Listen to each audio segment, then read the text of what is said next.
22nd April. On this day in 1990, a group of young military officers almost demystified the General Ibrahim Babangida regime as they attempted to topple the seat of power in a violent military rebellion in Lagos. On this day in 1990, a group of junior army officers led by Major Saliba Makuro attempted to overthrow the government of General Ibrahim Babangida in a bloody military rebellion in Lagos. The officers seized Doden Barracks, which was the seat of government and national radio, the Federal Radio Corporation of Nigeria, FRCN, were their spokesman. Major Gideon Gwaza Okar made an audacious early morning announcement, saying they had put an end to the life of the administration. General Babangida managed to escape to a safe house, and the then chairman Joint Chiefs of Staff, Lieutenant General Sani Abacha, escaped from Flagstaff House, which was his official quarters, and regrouped with General Babangida, where they both made contacts to strategic brigade commanders to ascertain the level of their loyalty and compelled them to foil the coup and hunt down the conspirators. By mid-afternoon, Lieutenant General Abacha had foiled the coup and delivered a short national radio broadcast to that effect.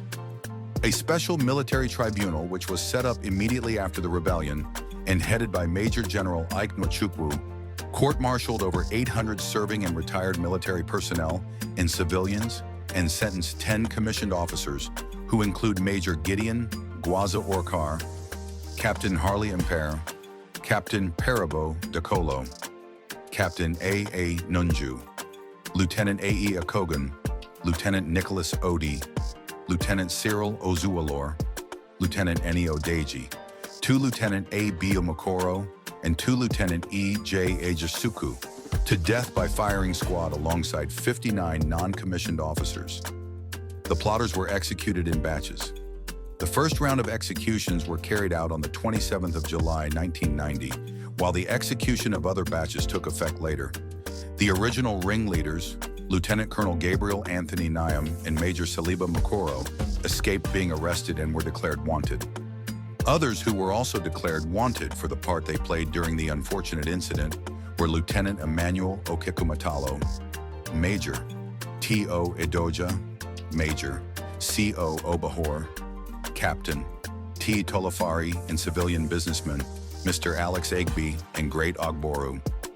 They have since been granted state pardon by the civilian regime of President Olusegun Obasanjo, and most of them have mend fences with General Babangida.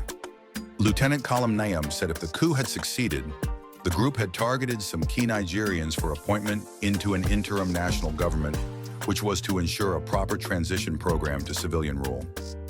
The coup is often called the Middle Belt and Niger Delta coup, and widely regarded the bloodiest attempt to seize political power in the history of Nigeria. History Desk TV. Explore the past, analyzing the future.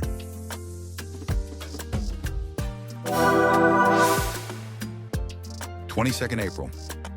On this day in 1987, former Nigeria international footballer John Obi Mikel was born in Jos, Plateau State, Nigeria.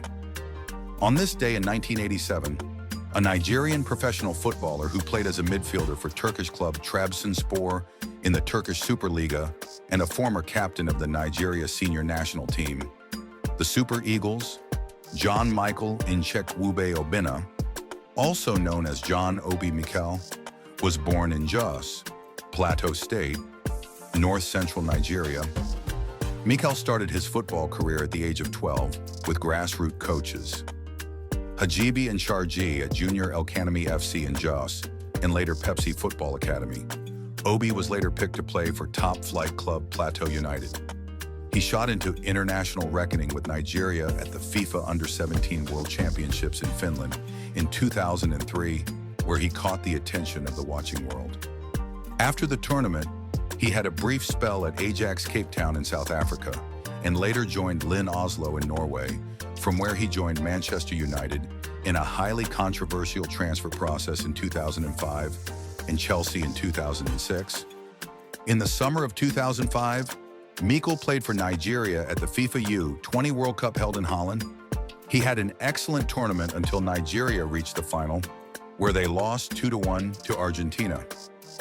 Obi won the silver ball after being voted the tournament's second-best player behind Argentina's Lionel Messi.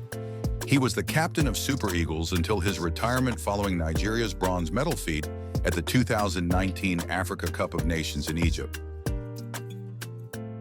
History Desk TV. Explore the past,